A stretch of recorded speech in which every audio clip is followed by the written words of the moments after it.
board meeting.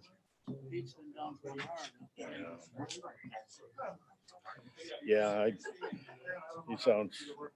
Yeah, he said this is the worst. Did he send that email to County that I'm not And exactly? he went through open heart surgery. Had a heart attack prior to it. So.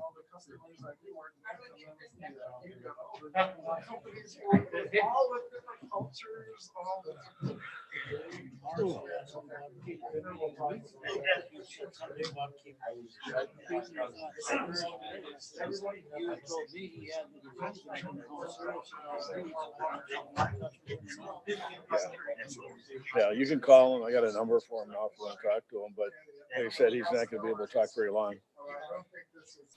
Just sign off for you? Okay. Well, I took it away and gave it to Kevin because he might have it. You gave it to me and I gave it to him. You're supposed to look at who's on there, not just be a rubber stamp. Well, I gave it to him to sign. Yes, man from Germany. Well, he's got the close Yeah. session thing. That's the problem. Jamie said she was gonna try to be here for me. No raffle. Here's another raffle I didn't win. Yeah. Yeah, I never win anything. I just donate. Why don't I just give you 20? You know? Can I just donate it? But I guess you could use these as depending upon what it's from. This is from HCE. HC Washington County, whatever it is. I don't even know what that means. HCE. So yeah, the mic situation. But it's not. Are we good, Ashley? Okay. Let's call the executive committee meeting to order. Read the affidavit of posting. The agenda was posted in the office of county clerk on the 12th day of November 2020. Notice was sent to the West Bend Daily News, Express News, WIBD, WNBZ Radio, WTKM Radio, My Community Now, Hartford Times Press, Kewaskum Statesman, and the Milwaukee Journal Sentinel. We are in compliance with open meeting. We'll be a roll call. Everyone is here, but Tim. Chris is attending remotely. We'll begin. Hi, Chris. We'll begin. First of all, we're going to have a short prayer. Keep Pete Sorcy in that prayer. He's going to need a lot of help. So, and then we'll go into the Pledge of Allegiance. So, please stand.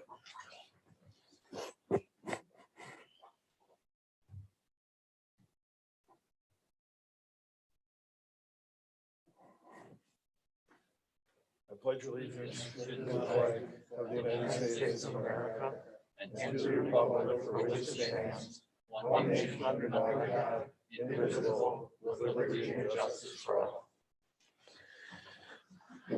Okay, first order of business is consent agenda. Motion. Supervisor Schleif, Supervisor Mary. Any corrections, discussion? Seeing none, all those in favor signify by saying aye. Aye. Any opposed? Next item for discussion, motion passed. Next item for discussion is County Treasurer retirement recognition. Do we know how many years that Jane has now? Or just more? Just over 15. Just over 15? And so the policy. All right. So the policy that we have would indicate that a traditional resolution ought to be given, as well as any gift up to, I believe, $250. That's what we adopted maybe 3-4 years ago. What do those plaques do? Those glass plaques? It's usually beyond the plaque. If Okay. we do the plaque at all, sometimes we've chosen to also do the plaque in addition to whatever the gift is. Other times we have not. So it's really at the discretion of. So this will need to be a passed to a resolution to the board. So yeah, so by default we'll do. I think the resolution is actually already done, unless we wanted to tweak it from what normally is, and then it's a question of is there something you want to do? Do you just want to delegate to the chair? Do you not want to do anything? Anybody have any, want to discuss it? Anybody has any?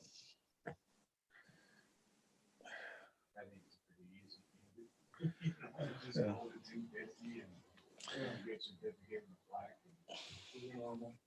Okay, so we have general consensus that it'll, I actually delegate it to the county executive to make that decision. You don't get to delegate to the county executive anymore. All right. Well, There's a reason it's on your agenda. okay. All right. We'll take care of that then. All right. We'll move that on to the next board meeting. Next order of business is I 9/11. will be happy to work with you on it, Mr. Chairman. Yeah. Okay. Thank you. 9/11 memorial funding. Everybody knows about the memorial. I don't know if anybody's got a chance to be there and take a look at it. This was brought to the forefront by Supervisor Bossert, who noted that they were not completing their fundraising in order to maintain the facility. We found out in order for them to maintain it for how many years? 3. For 3 years, about $51,000 to maintain.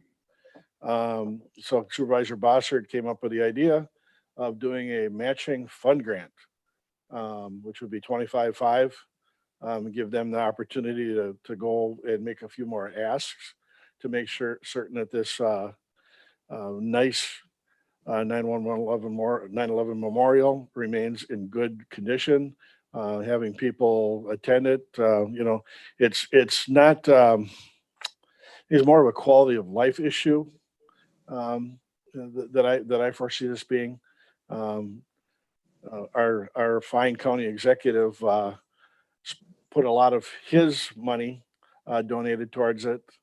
It came through the county board where he turned over funding from the walk that he did with the Reicherts and his wife and the Reicherts, and some of his salary that he deferred and asked to be turned over to them. But they still are a little bit short, and I think it would be appropriate for the county to help out in that matter. So, Supervisor Mary? Yeah, one question. Do we know where they are with their overall goal in terms of total funds? I'll speak to that. Public meeting, so I want to make sure I don't give away any too much information that's confidential. But they are raised through contingency for build the project, so they can they will be cutting the ribbon next June. They do not have one of their agreements with the village of Kewaskum was to ensure the Kewaskum was 8 years, but they're talking the initial 3 years of maintenance. And so that's what the ask was. They're still fundraising and still getting there. The memorial is built with some contingency, and they will be cutting a ribbon around Flag Day next year. But they still have plenty of asks out.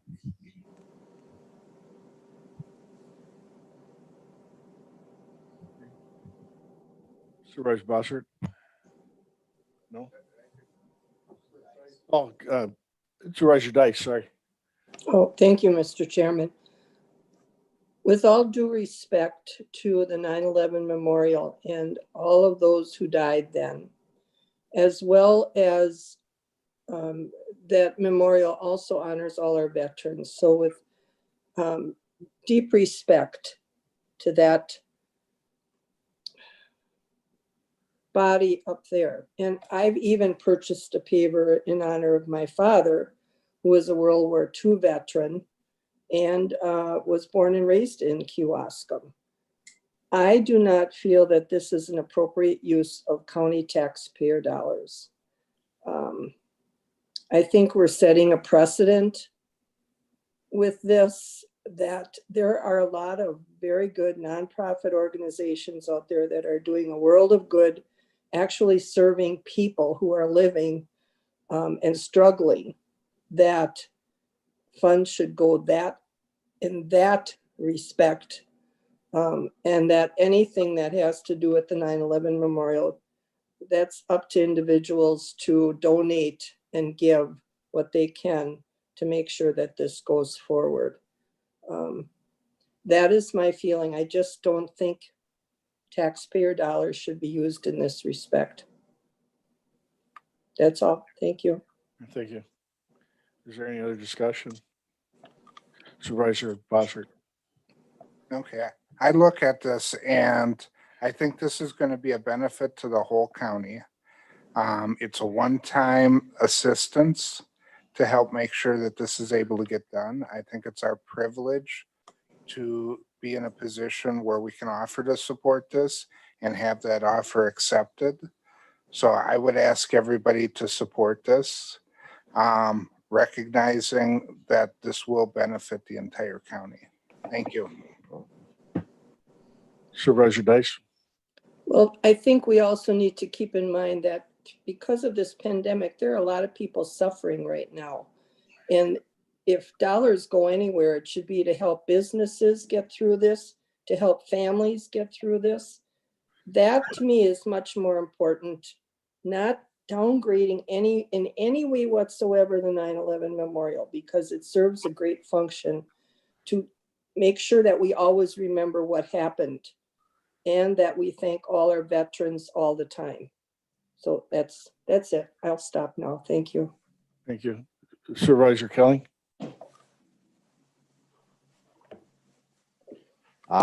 Thank you, Ms. Dice. I'm actually of two minds of this. I do very much support this memorial, always have. I do understand your point of view about taxpayer dollars. And there is a certain amount of question, I guess, in my mind that is this the appropriate thing? Obviously, it is a community thing. It does benefit the whole county.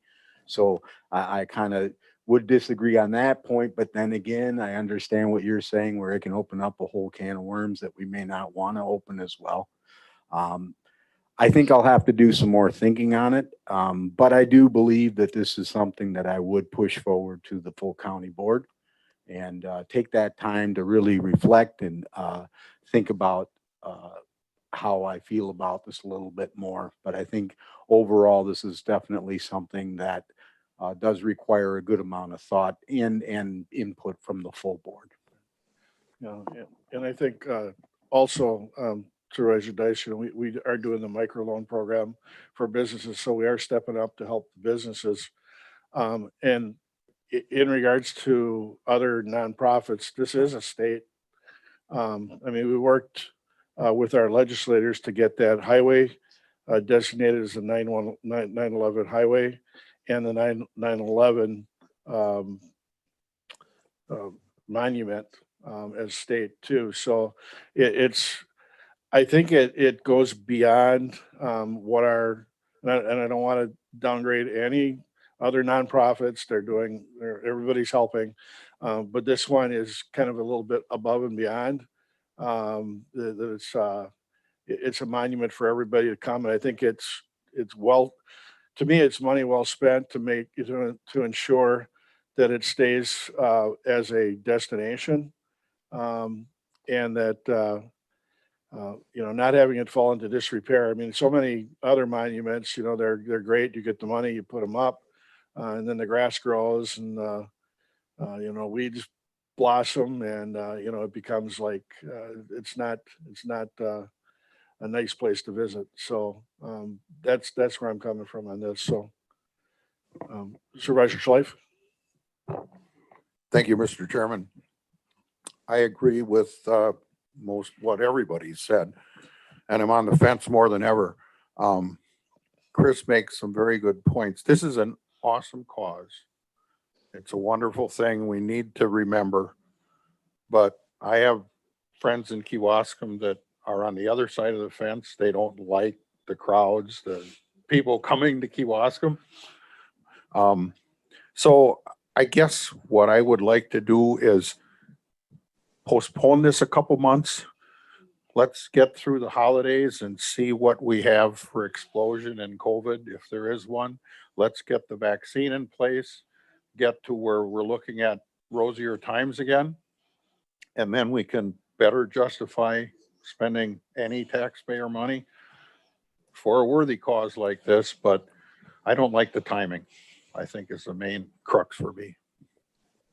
Thank you. Okay, any other discussion? So what is the general, this is a general consensus again, that if we would be putting a resolution forward to the county board, have the full county board vote on it. When is that, where do we want to go with that?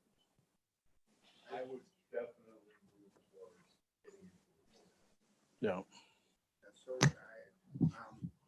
delaying it, I'm not sure that I can't hear them. yeah. Okay, if we delay it, I'm not sure that's in the best interest of the monument, since they're trying to secure all the agreements and everything. This may help them, plus it is also going to help them fundraise to be able to say for sure they have a county match. Where if it's in limbo, then it's harder for them to fundraise. So I would prefer not to delay it and bring it to the county board. And if the county board says no, then that's what the county board decides. hang on a second. County Executive Showman, did you want to chime in on this? Did you want to chime in on this? Yeah, I think, while I don't know that time is a problem, I do think it's timely. So I think that's an accurate point. But I do want to make clear that my understanding is the 9/11 board didn't come to us and ask initially. It was a proposition. And so I think unless and until the board has a consensus, number one, on doing this, and number two, on where the funds are coming from, I don't think it's a worthwhile discussion at the county board level. I don't think you want to have a fight on the county board level about a 2/3 vote general fund transfer for whether or not you're going to do something like this. Either you put your ducks in a row and you figure out where the money's going to come from and how it's going to be funded and how you can help, or you don't. And it sounds to me like you don't at the moment. So we're certainly willing to put our heads together and try to figure out a way, whether it's like a tax deed sale, that's what I was just talking to Ashley about a moment ago, unanticipated revenue source. That's a one-time revenue. We haven't put any thought into any of that, but as I was hearing Supervisor Dice's comments and others, I think it's worthwhile to just pause and bring it back next month with a thought-through plan, so that when you go to the board, it's very clear. We've got a dedicated revenue source. Here's exactly what we're going to do. Here's the timeline, and here's who that the 9/11 people are going to ask money from. I think also having them here would be helpful at the county board meeting. I mean, so as much as I agree it's timely, I don't think it's urgent either. I would buy yourself a little time and get your ducks in a row first. And I assume if we can find a dedicated revenue source, and maybe I'll ask Mr. Chairman if you don't mind, and if you do, just ask her not to respond. But if we can find a dedicated revenue source that's not property tax dollars, Supervisor Dice, is that great? Would you consider that, or not at all at this point in time? If it's not taxpayer dollars, I would consider it. Okay.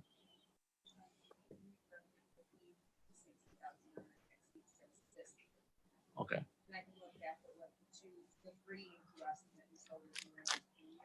Sure. So, for example, Ashley was just saying we made $50,000 to $60,000 in tax deed sales this year. Those don't happen to be from the Kewaskum area; they're from county in general. But we can go back and find in the last couple of years, was there a tax deed sale? Did we make money, like truly make money, not just cover our taxes and things of that nature? So, I mean, that's one idea, and we can try to think more. Where does that money normally go? Yeah, normally it just goes right back to the general fund and builds the undesignated fund balance. Sure, Schleif. And I just had another thought, it's a matching thing. So we don't need the money tomorrow or next month. We need the money when they raise enough that we match. So, again, it's timely, but it doesn't have to be done right now. Okay, yeah, I'm okay with that too. If we want to get our ducks in a row, make sure we have a funding source that is separate from the tax levy and taxpayer dollars. I think that's probably a good route to go with it. That ends a lot of argument, and people can get on board. And that's what we want to do. It's got to be consensus. It's got to be a two-thirds vote. So let's get it together. We can wait another month. So it should come back before this body, before it goes back to the county board. So we'll look at it to probably go to county board in January. If we can come up with that, sound good? Oh, yeah, yeah, if that was a question, we can put our heads together, and we'll identify anything from Kewaskum, Wayne, Farmington, that area in terms of tax deed sales. And then we'll try to come up with other ideas for other revenue sources. Maybe actually walk the other direction across the county. Probably not. Okay. All right. I think we're good on that. So we'll come up with some funding source, and then we'll bring it back to this body, and then we'll go to the county board in January. So if we can come up with a consensus as to how to go forward, I think that'll go a long way to helping the rest of the board get on board too. So, okay. Annual reports, economic development, Washington County. Christian, you're on.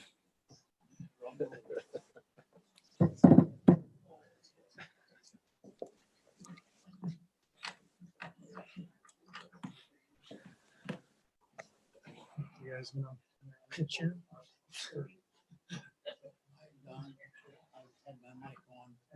Oh, you wanted to talk? Okay.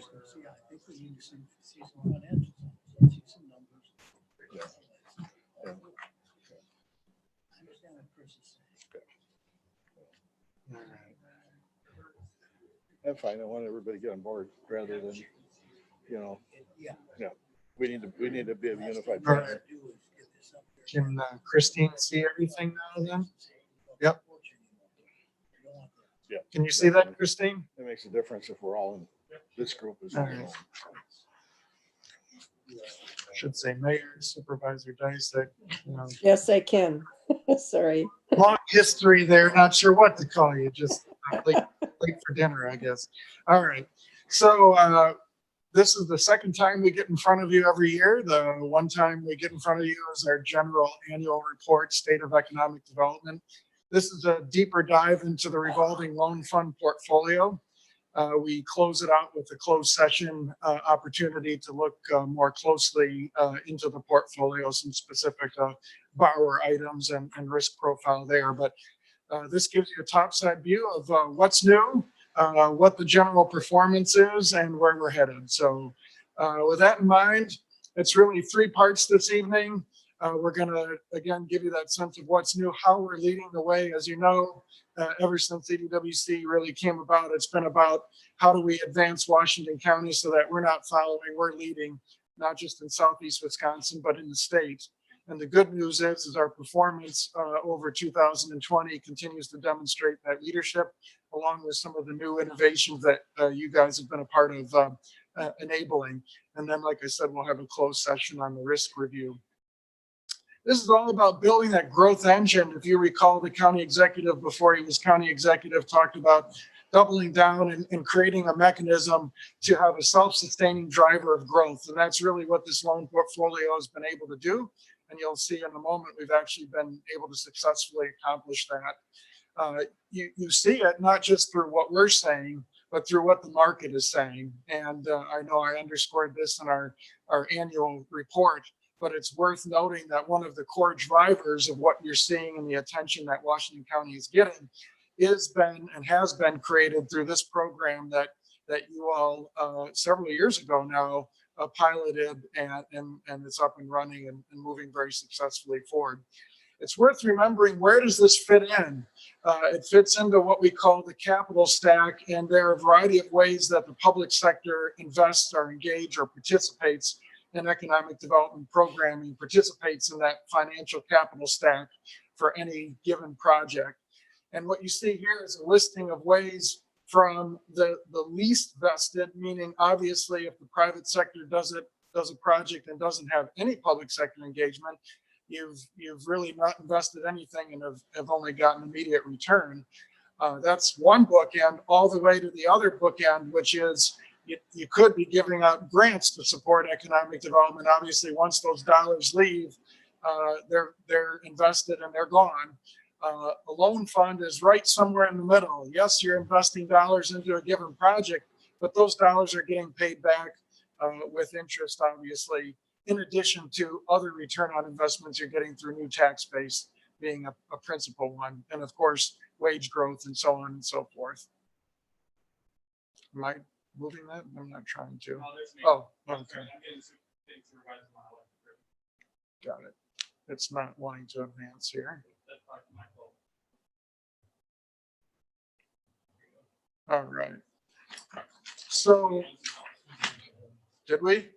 Yeah, way too far. There we go. All right, here we go.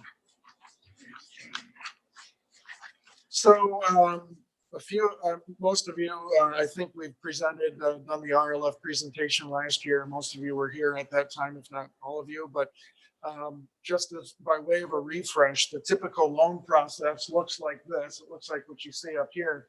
We have different people on our team that really specialize in those different spaces, and that's by design. So we've got an advocate who I'll just kind of share with you. Well, I'll talk to this, never mind. And then when he's done, we'll be able to get back to it.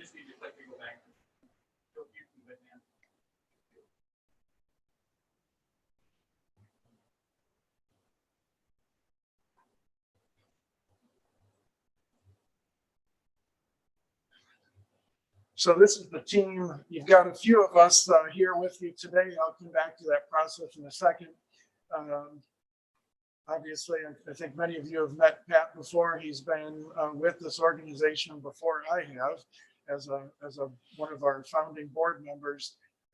We have him on and have had him on our RLF team, and he conducts our underwriting, risk review, and is our foremost private sector expert, if you will, on navigating deal structure and so on, and also is chair of the RLF committee as his principal role. And so one of the things you'll see in the process is we divide advocacy from underwriting. And so Pat really has the leadership role in the underwriting side of it, which is to tell the hard truth about any given deal that we are considering as we move forward.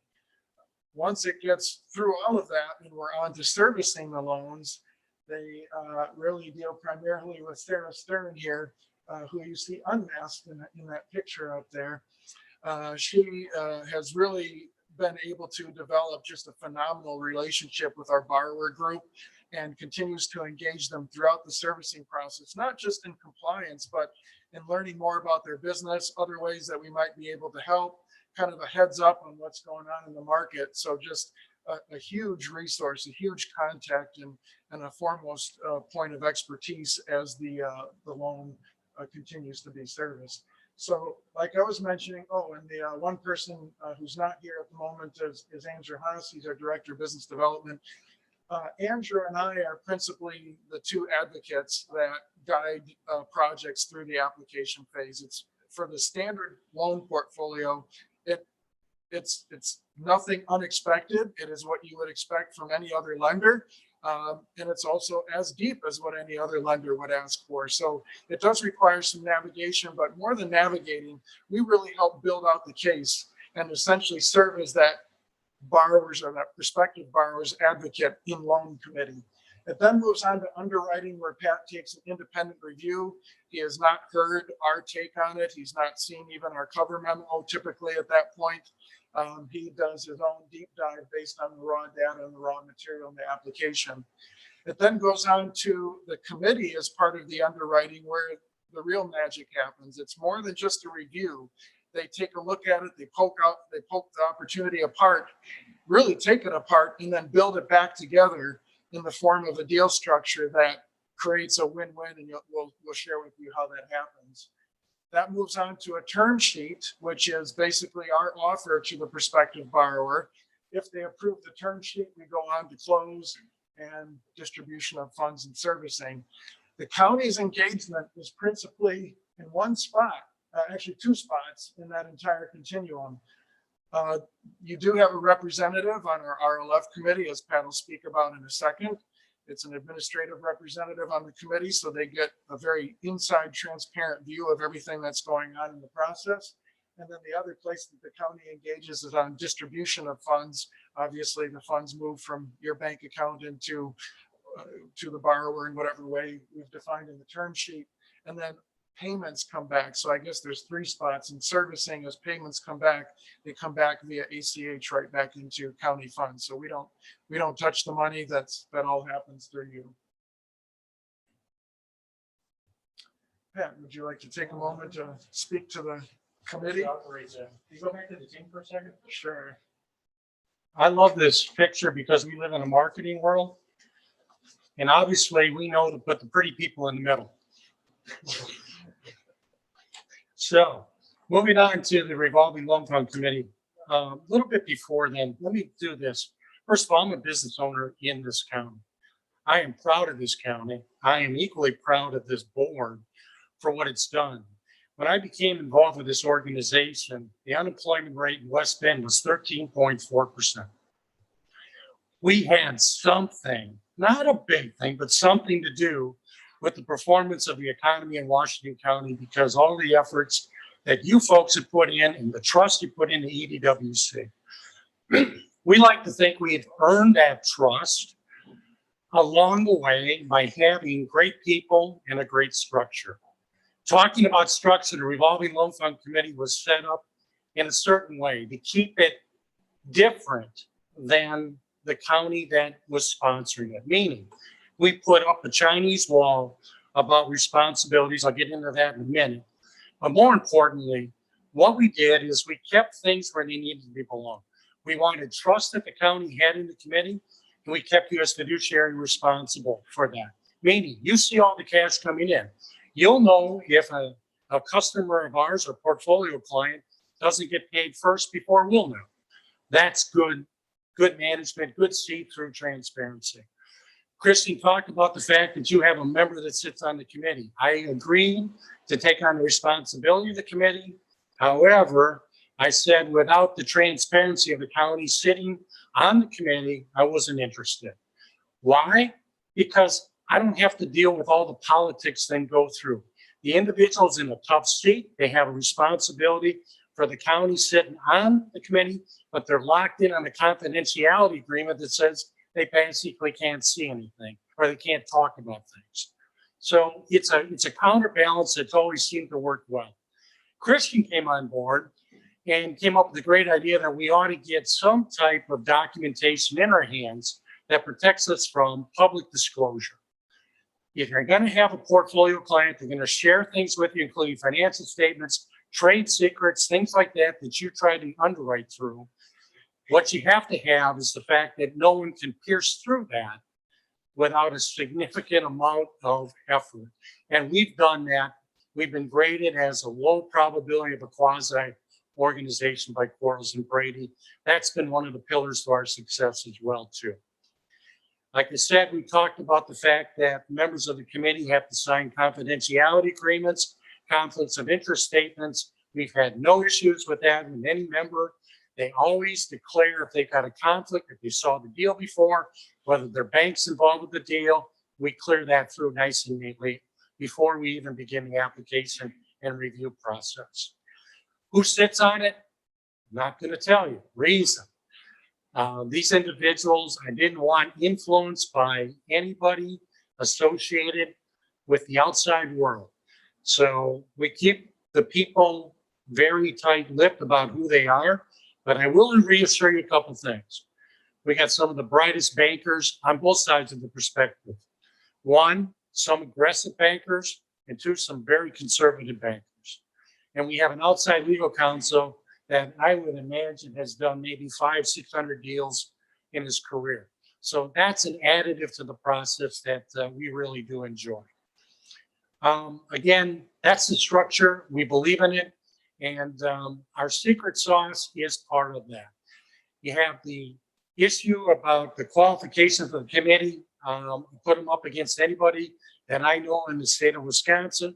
We do the right risk analysis. We have the right factors to do that. And the thing that has saved us, because we've had some blemishes, but the thing that always saves us is we've had the right structure where we could execute on a collateral position and force things to happen that keep the write-offs down to nothing for you, the county, for which we're protecting your money for.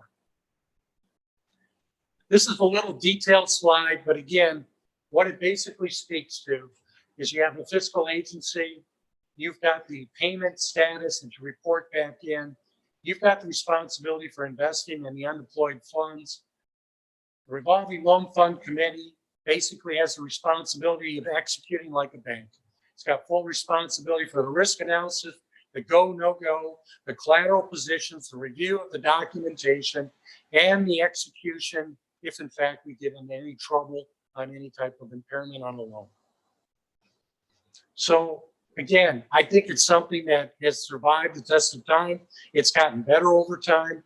And I'm here to congratulate you on continuing to be different in this world and presenting opportunities for businesses to grow in Washington County. And if you thought you were different, you're about to see how you're really unique and really different through some of the innovations that have been occurring over the last 12 months. The next few slides, don't worry, we're not going to go into all the bullet points. We're going to focus in on the last piece, and that's the structure that occurs, because you have a core portfolio that you see here, and you see the targets and why the portfolio was created. That core portfolio is where most of the revolving loan fund activity happens. But in addition to that, through the new management agreement, you were headsy enough to be able to introduce new flexibilities that allow us to move at the speed of business, create some new products or tools that present real value for business and economic growth, and be able to then execute on that in a way that makes sense for a business. So it definitely does not feel very governmental to anybody who engages this particular program. But the core portfolio is where we start. It's where we end. It is the bread and butter of the program. And you see, we can do everything from small deals at 150,000 in participation, all the way to a million plus if merited and warranted. That said, we've been seeing some new things in the market, and with those new flexibilities in the management agreement, we've been able to introduce a couple of segments. Why do we engage in segments instead of creating a new program or a new initiative? The main reason for that is it allows us to contain risk and exposure within that particular segment, because when you create a segment with different flexibilities, you are getting a different risk profile. So you don't, if there would be something that would move as not as anticipated, you don't want that to bleed over into your total portfolio. So one segment that we've introduced, and again, I'll focus on the red side there, is the developer segment. The reason for this is because more and more we were seeing competition by developers in Washington County versus developers outside of the county that were building and constructing buildings that they were going to lease to major end users. And these end users were looking throughout southeast or southern Wisconsin, maybe even throughout the state or the nation. And it wasn't us who was getting access to those end users. It was the developers who were bidding on a project or an opportunity. So we had to, in order to get to the end user, so think, for example, Briggs, that was a case in point. We had to be able to work with Zilber Group, who is a development group who was building out the business park and needed to be able to create a structure that would compete so that that deal could be won. And that is one example. West Bend was our first deployment of this developer segment, and we deployed it for a downtown redevelopment project, both the hotel and the office. The office was the developer component of that, although you have both in the portfolio. So, do I? All right, Supervisor, guys can't hear. Sorry about that. For those of you online. Another segment that we've generated but have not yet don't yet have a user. It's new this year, and that's a startup segment. We've had some interest from organizations that do not have a significant track record. They're a new business, truly a startup, but they do have a proven product that the market has and feels has demonstrated receptivity in the market. Maybe they've sold some major accounts, that sort of thing. So they're not like, hey, I've got an idea, I'm going to start my business. Can I get a loan from EWC in Washington County? That's not what we're talking about here. We're talking about they've got boots on the ground, they've got office space, they've got manufacturing capacity, and they've got customers, but they still aren't quite ready for prime time.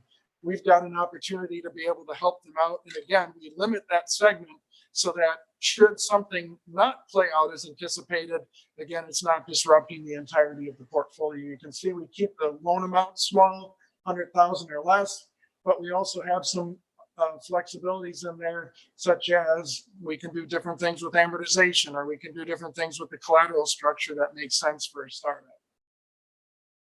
You all have already heard a lot about the microloan segment. I'll just say that in terms of an update, the heads of terms has been executed by both EWC and Washington County. That is done.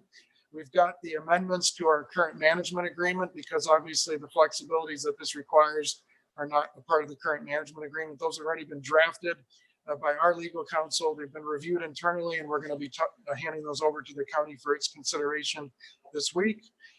We've designed the automation in order for the microloan segment to work. It's got to be low touch on our part. It has to be cheap to manage, and it needs to be easily accessible to the small businesses who don't have a lot of time to fill out a bunch of paper. They can go online. So we've generated an online application and portal and take care of business at their, while they're running their business, which is probably what they're doing in order to make ends meet. So lots of great progress on that. We are targeting a December launch, although we're going to keep an eye on the market. If things are getting distracted in December and we think there'll be too much noise and it's not timed right, we may launch more in January. We're also keeping an eye on what the feds are doing to see how we fit within that. So we'll be ready to go in December, but we won't launch it until we know it's going to be meaningful and create the impact that you desired when you approved the program. Last, I believe it's the last one, is the brownfield segment. There's really two components to that. One is the US EPA RLF grant that you've received. That is not something that we consider to be a part of our portfolio, but rather a separately administered fund that is done through your finance department. We're providing separately contracted services that the grant is paying for to do what we know how to do best, which is to take in those applications, underwrite, evaluate, and structure the opportunity. But that's contracted and paid for through the grant, not through the typical admin model. Then you've got your separate county brownfield money that you've approved.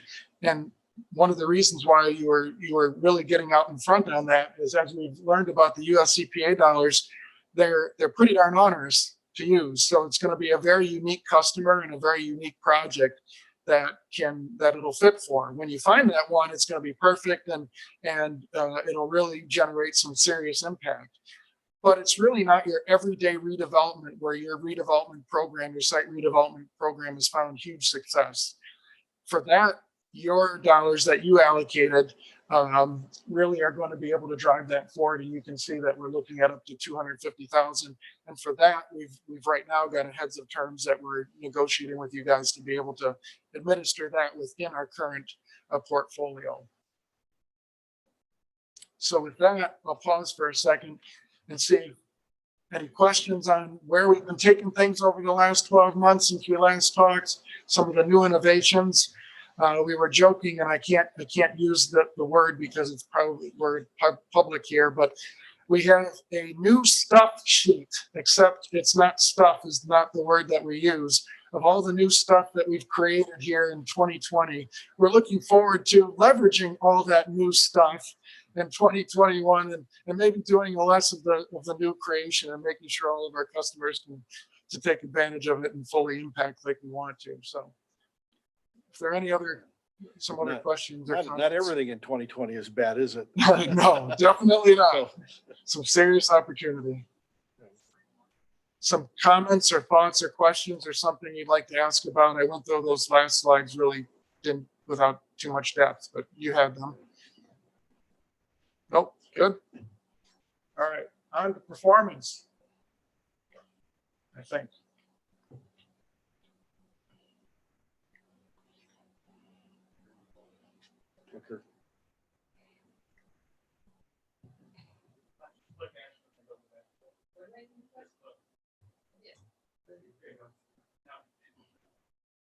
All right. So this is a very top side look at your portfolio status as of the end of October. We have 22 projects in the portfolio. We say projects because with at least one or two of those projects, there's the same borrower. They just had multiple expansions in two different projects associated with that. You can see that we're looking now, if you remember, your double down goal was just shy of 20 million, particularly when you toss in the old CDBG money and we did that buyout. We're at not quite 16 million in total portfolio size. So you've really been knocking it out of the park and getting us there on time as you committed to deliver. Our current outstanding principal balance is just underneath 5.5 million. With about 10 million of funds available, you can see the utilization rate is just over 30%. We'll share a slide in a moment. We're not happy with that utilization rate. We wanted a more aggressive play in the market. Obviously, this has been a pretty wild, dynamic year, and you'll see how that has influenced the utilization rate. You'll also see, though, that we're really looking at some significant opportunities in closed session. We'll get a pipeline report. We're looking at some major opportunities that will have us be able to boost that utilization rate, perhaps very significantly already within the first quarter of 2021. So there's a lot of conversation about market growth movement. There are several Washington County companies. And by the way, since I've been here now 10 years ago, this is something that I noticed right away. When I first came here, there was the Great Recession or whatever, that major recession in 09. That was not a time when Washington County businesses pulled back and were like a turtle in their shell. Actually, what I noticed, and this is very distinguishing, and this is something that we're seeing now, is many Washington County companies took advantage of that as a chance to gain market share.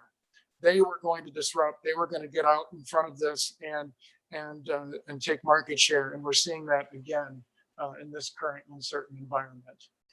We're looking at a target we had modeled. So in order to meet the model that some of you were around when we were originally proposing this different approach, is 56%.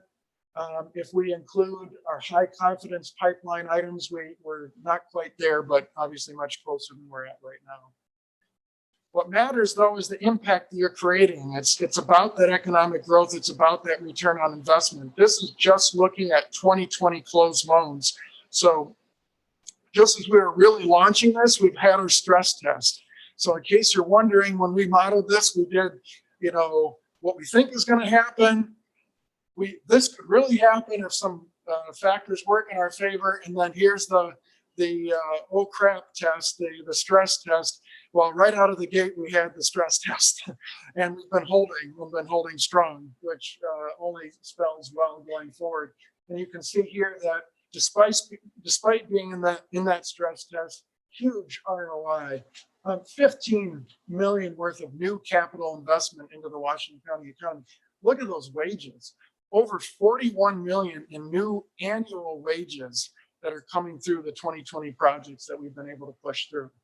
A little bit more modest increase in sales tax.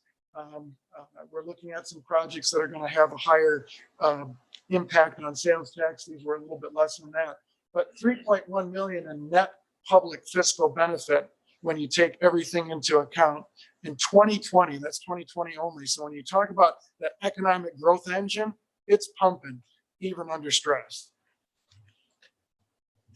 Pat, would you like to comment on what the market has been delivering to us in terms of utilization rates? And then I'd be happy to add some thoughts too.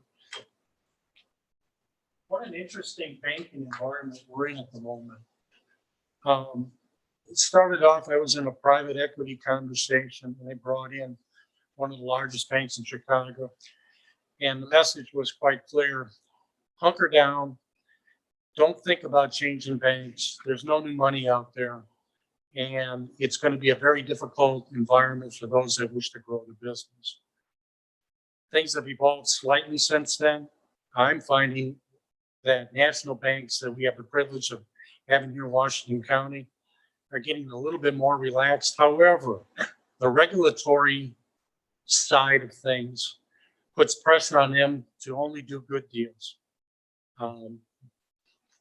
They're getting infiltrated with looking at their portfolio and stripping out any PPP loan activity that their customers have gotten and saying, what's the base business doing? Is it going to get any better?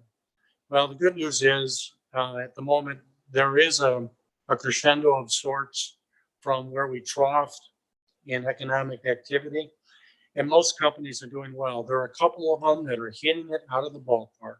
They're in select segments, but they're doing incredibly well.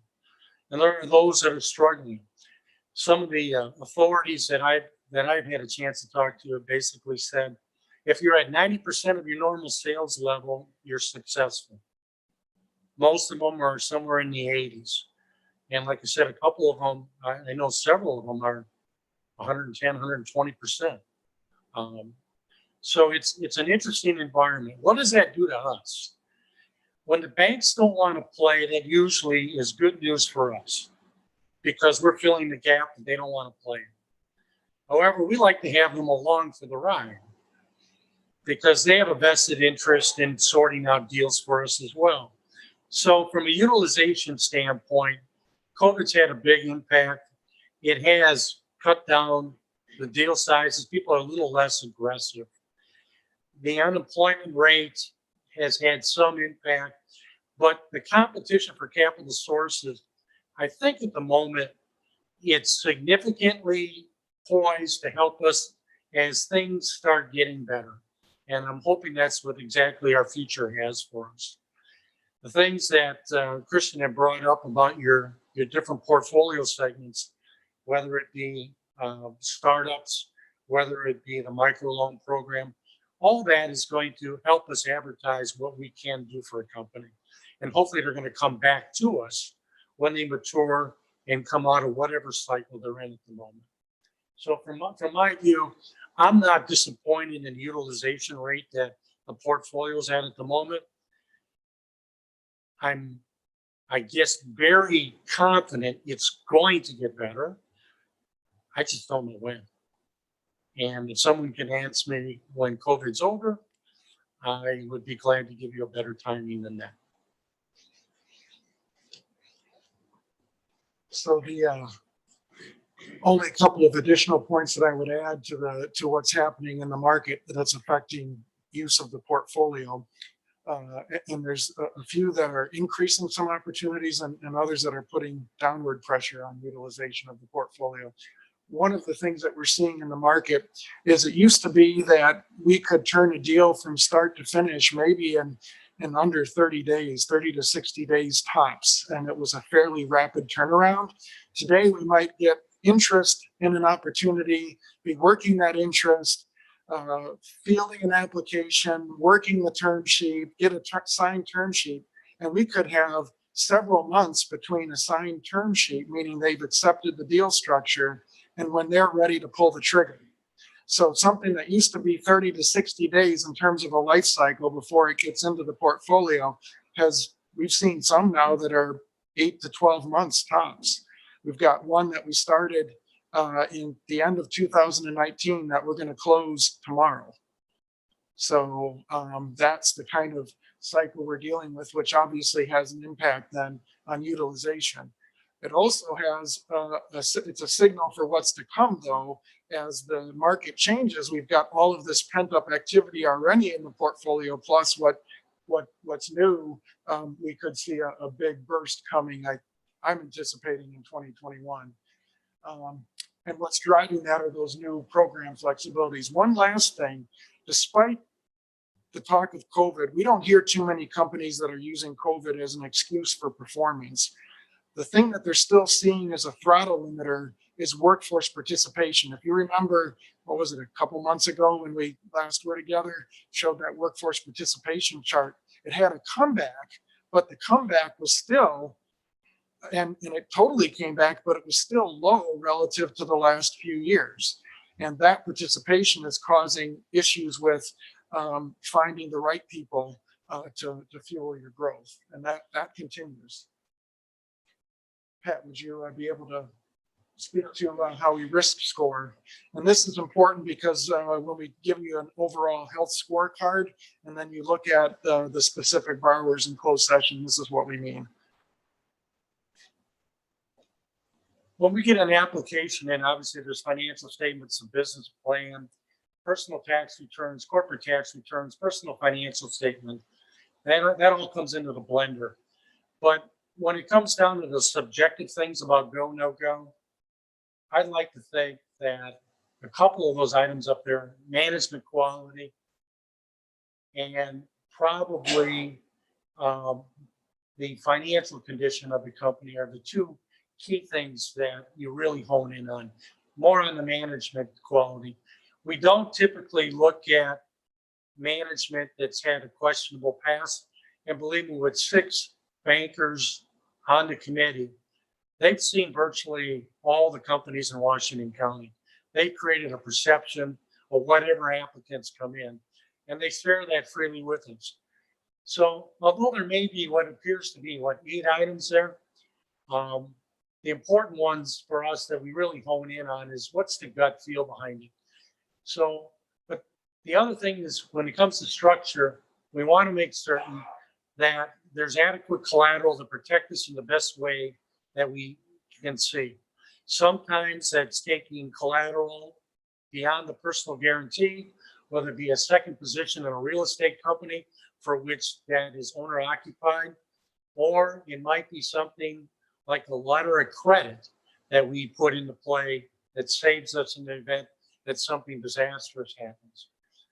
All that put together, we score it out between 1 or even less than 1 and 5 being the high risk. And I'm happy to report when we get into closed session that the grading of the portfolio is in really good shape, given the fact that we're facing some economically challenging times. But that's the underwriting scoreboard that we use, and it's consistent.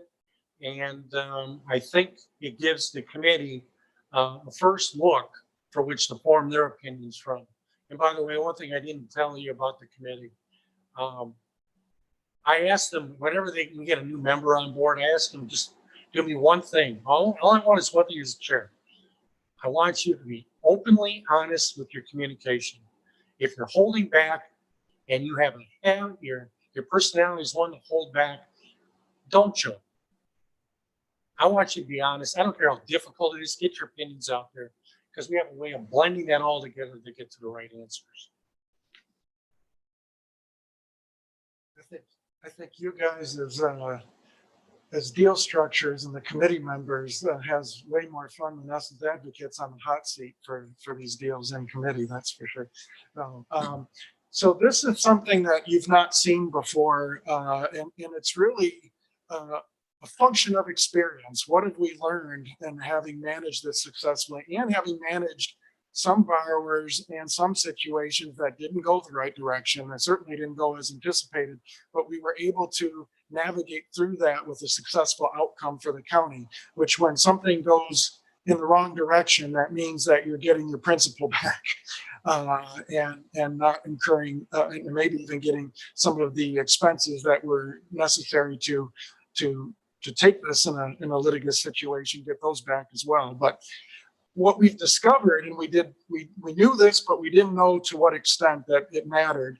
And that is part of the success of that committee and this program is its ability to look ahead, see what's happening on the ground today, look ahead at what the potential risk factors are, and structure the deal to be able to protect within those risk factors so that in the event that something doesn't go as anticipated, and in real life that happens, in the event that that happens, we have found not today's point of leverage, but tomorrow's point of leverage. And the way that that gets done is in the structure of the deal. You can see the committee looks hard at terms and figures out some creative ways to crack the nut through the way that they develop terms. Where are the payment streams? We look at where the payment streams might be coming from, the type of collateral coverage, where the guarantees and how they're being guaranteed up in the parent and down into the children companies, the assignments and so on. There's a lot of stuff, a lot of tools in that toolbox that this committee is super skilled at, not just deploying, but combining in a unique way to protect the interest of the county and its taxpayers. And it is really what drives a core success of the program. And it's why we're able to see the numbers that you see right here on your performance scorecard. So this is the point in your health presentation that we knock on wood, because in fiscal year 2020, we've had no payment-oriented defaults. And most importantly, we're able to report to you with great excitement that we've had and continue the track record of 0 write-offs since program inception. So this is before the days of the new management agreement. This is going all the way back to the early CDBG community block grant program. We've been able to continue your track record of 0 write-offs this year.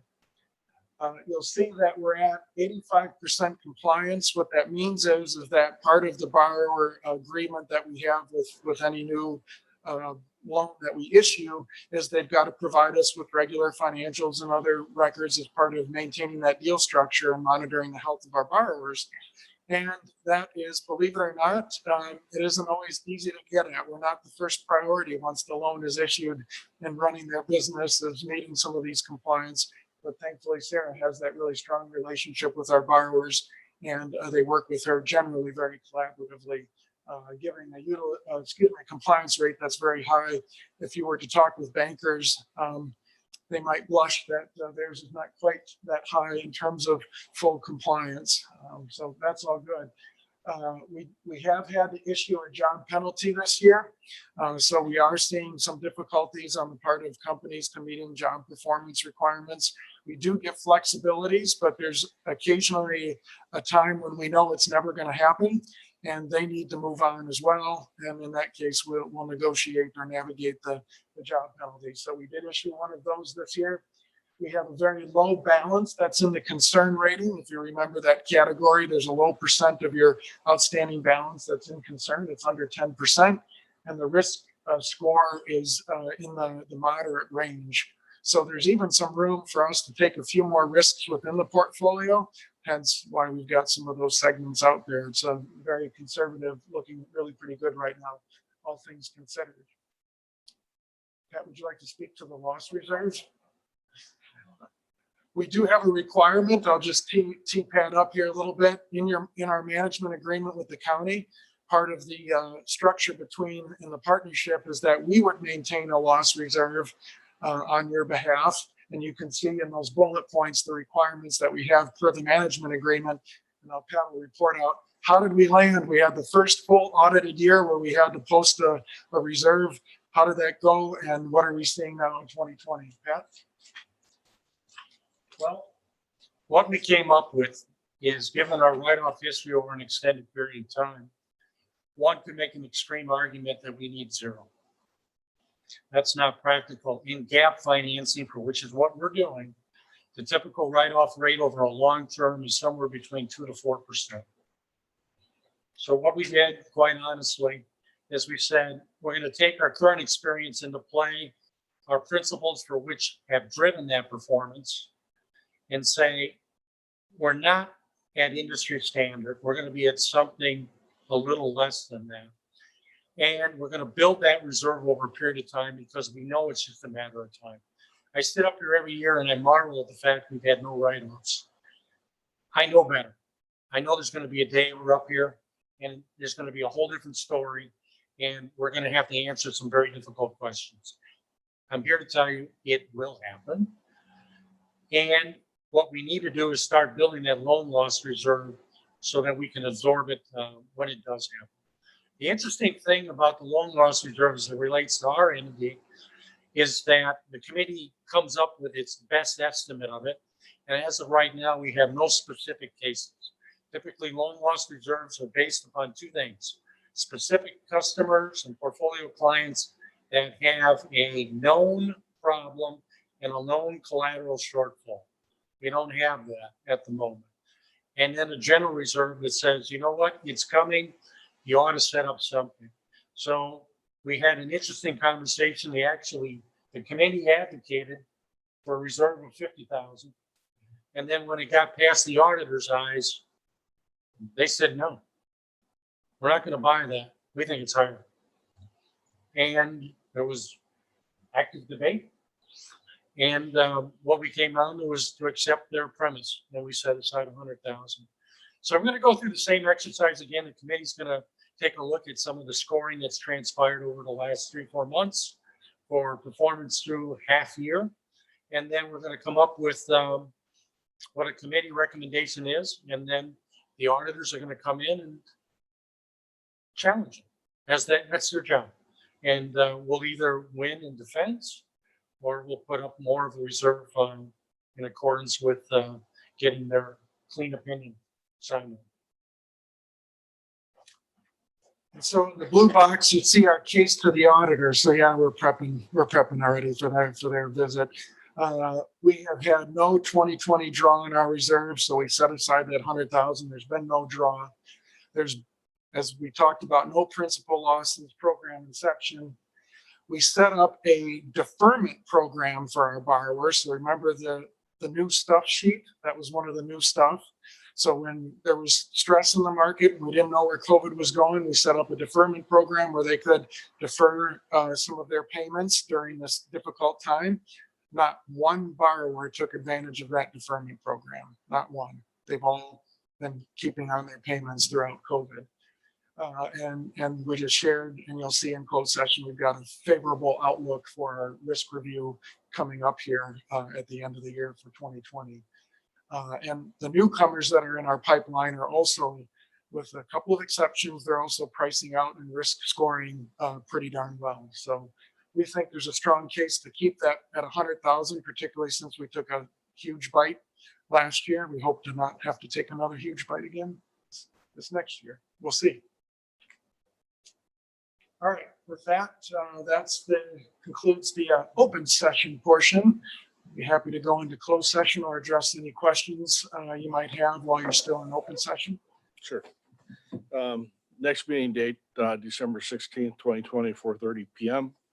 Entertain a motion to convene in closed session pursuant to state statute 1985 sub 1 sub E, deliberating or negotiating the purchasing of public properties, investing of public funds, or conducting other specified public business whenever competitive or bargaining reasons require a closed session, specifically to consider proposals and the appropriateness thereof for the use of Economic Development Washington County Revolving Loan Fund Program. Motion by Supervisor Bossert, second So moved. Supervisor Mary. Boy, I don't get to be included in any of this, do I? Sorry. We'll have a roll call, starting with Supervisor Dice, Aye. Supervisor Mahalik. All right.